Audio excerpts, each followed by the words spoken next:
ত্রয়োদশ জাতীয় সংসদ নির্বাচনে দুই তৃতীয়াংশের বেশি আসন পেয়ে একক সংখ্যাগরিষ্ঠ দল হিসেবে সরকার গঠন করতে যাচ্ছে বাংলাদেশ জাতীয়তাবাদী দল বিএনপি। সরকার গঠনের প্রস্তুতিও চলছে তড়িৎ গতিতে। নতুন সরকারের প্রধানমন্ত্রী হবেন বিএনপি চেয়ারম্যান তারেক রহমান, এমনটা এক প্রকার নিশ্চিত। আগামী 17 ফেব্রুয়ারি হবে নতুন মন্ত্রিসভার শপথ গ্রহণ। কারা থাকবেন সেখানে, কাদের নিয়ে আলোচনা হচ্ছে, সেটা এখন সকলের আগ্রহের বিষয়। বিএনপির শীর্ষ নেতাদের সঙ্গে কথা বলে জানা গেছে, ত্যাগী, পরীক্ষিত ও অভিজ্ঞতা সম্পন্ন নেতাদের ঠাঁই হবে মন্ত্রিসভায়। চমক থাকবে বলেও জানিয়েছেন তারা। এছাড়াও বিএনপির জোট সঙ্গী কয়েকজনও স্থান পাবে মন্ত্রিসভায়। বিএনপির দীর্ঘ রাজনৈতিক সংগ্রামে যারা হাল ধরেছিলেন তাদের বিশেষ মর্যাদা দেওয়া হবে, সেটি নিয়ে কোনো সন্দেহ নেই। ধারণা করা হচ্ছে বিএনপি মহাসচিব মির্জা ফখরুল ইসলাম আলমগীর, স্থায়ী কমিটির সদস্য আমির খসরু মাহমুদ চৌধুরী, মির্জা আব্বাস, বাবু গয়েশ্বরচন্দ্র রায়, ডক্টর আবু মঈন খান, সালাউদ্দিন আহমেদ, ইকবাল হাসান মাহমুদ টুকু এবং মেজর অবসরপ্রাপ্ত হাফিজ উদ্দিন আহমেদ, বীর বিক্রম ও ডক্টর এজেড এম জাহিদ হাসানের মতো পরীক্ষিতরা পূর্ণাঙ্গ মন্ত্রণালয়ের দায়িত্ব পেতে পারেন।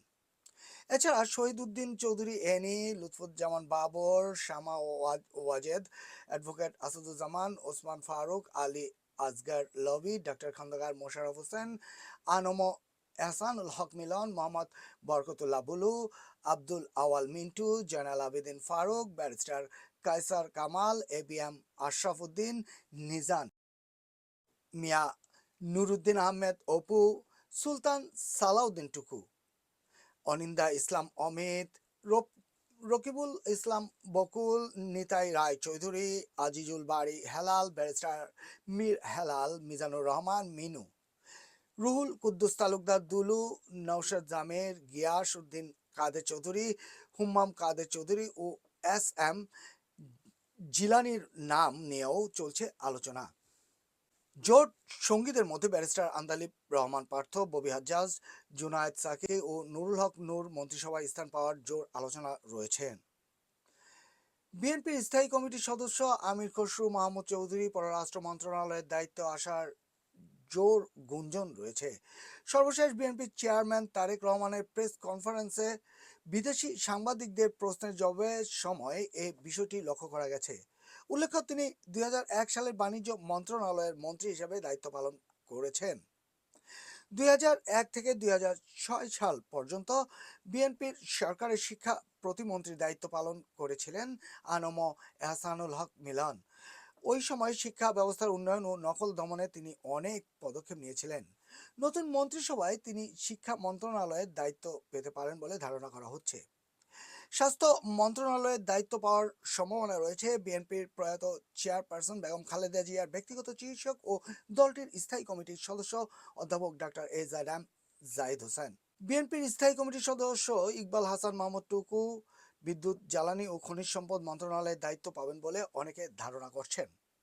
বিএনপির স্থায়ী কমিটির সদস্য সালাউদ্দিন আহমেদ জনপ্রশাসন মন্ত্রণালয়ের দায়িত্ব পাবেন বলে গুঞ্জন রয়েছে।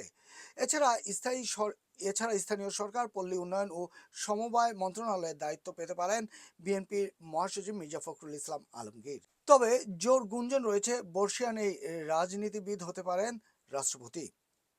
অর্থ মন্ত্রণালয়ের দায়িত্ব পাওয়ার ক্ষেত্রে এগিয়ে আছেন সাবেক অর্থমন্ত্রী শাহ এম এস কিবরিয়ার ছেলে ডক্টর রাজা কিবরিয়া। আইএমএফে কাজ করা এ অর্থনীতিবিদ নিয়ে দলের মধ্যেও আলোচনা হচ্ছে। এছাড়া স্থায়ী কমিটির সদস্য গয়েশ্বরচন্দ্র রায়ের পরিবেশ, বন ও জলবায়ু পরিবর্তন মন্ত্রণালয়ের দায়িত্ব দেওয়া হতে পারে।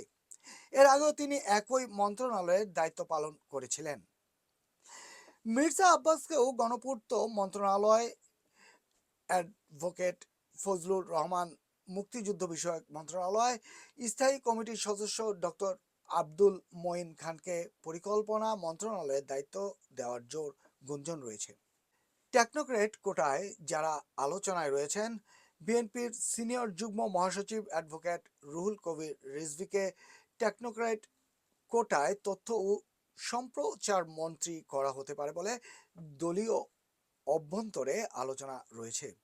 এছাড়া তারেক রহমানের উপদেষ্টা ডক্টর মাহদি আমিনকেও এই মন্ত্রণালয়ের প্রতিমন্ত্রী হিসেবে দেখা যাওয়ার গুঞ্জন রয়েছে। টেকনোক্র্যাট কোটায় মন্ত্রিত্ব পেতে পারেন চেয়ারম্যানের পররাষ্ট্র বিষয়ক উপদেষ্টা হুমায়ুন কবির, কৃষক দলের সাবেক আহ্বায়ক ও বিএনপির ভাইস চেয়ারম্যান শামসুজ্জামান দুদু, এছাড়া অ্যাডভোকেট শামসুর রহমান শিমুল বিশ্বাস ও ঢাকা জেলা বিএনপির সভাপতি খন্দকার আবু আশফাককেও যে কোনো দায়িত্ব দেয়া যেতে পারে, এমনটাই বলা হচ্ছে। নাম প্রকাশে অনিচ্ছুক বিএনপির স্থায়ী কমিটির একজন সদস্য বাংলা ট্রিবিউনকে বলেন, মন্ত্রিসভা গঠনের বিষয়ে ইতিমধ্যে আলোচনা হয়েছে। এর আগেও বিভিন্ন সময়ে কে কোন মন্ত্রণালয়ে ভালো করবেন তা নিয়ে প্রাথমিক আলোচনা হয়েছে। চেয়ারম্যান মহোদয় পুরো বিষয়টি পর্যালোচনা করছেন, তবে এই মুহূর্তে কে কোন মন্ত্রণালয়ে দায়িত্ব পাচ্ছেন তা নিশ্চিতভাবে বলা মুশকিল। চট্টগ্রাম মহানগর বিএনপির সদস্য সচিব নাজিউর রহমান বলেন, চট্টগ্রাম দেশের দ্বিতীয় বৃহত্তম শহর ও বাণিজ্যিক নগরী। এবার নির্বাচনে 16টি সংসদীয় আসনে 14টি আসনেই বিএনপি প্রার্থী জয়লাভ করেছে। এটা অবশ্যই বিএনপির জন্য বড় একটা প্রাপ্তি। চট্টগ্রামের অনেক উন্নয়নের প্রয়োজন, যাদের মাধ্যমে চট্টগ্রামের উন্নয়ন হবে সেরকম নেতৃত্বকে মন্ত্রিসভায় স্থান দেওয়া প্রয়োজন বলে তিনি জানান।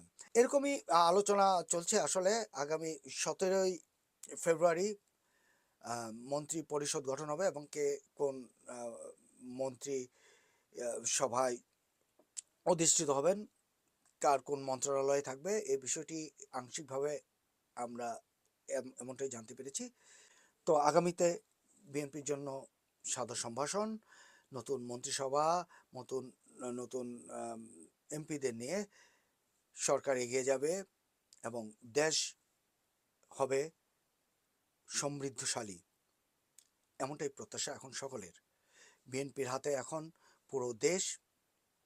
তারেক রহমান প্রধানমন্ত্রী আগামীর, এবং তারই হাত ধরে তার মন্ত্রিসভা, তার সরকার বাংলাদেশকে একটি এমন স্থানে নিয়ে যাবেন যেখানে মানুষ কোনো দুর্নীতির শিকার হবে না, মানুষ অবহেলিত হবে না, শিক্ষার কোনো দুরবস্থা থাকবে না, চিকিৎসার কোনো দুরবস্থা থাকবে না, এবং যেটি মানুষের মৌলিক চাহিদা সেটিও এই সরকার সকলের পূরণ করতে যথাসাধ্য চেষ্টা করবে এবং সক্ষম হবে, এমনটাই প্রত্যাশা করছেন পুরো বাংলাদেশের মানুষ। মোহাম্মদ মাসুদ জামান, এইচবি অনলাইন, লন্ডন।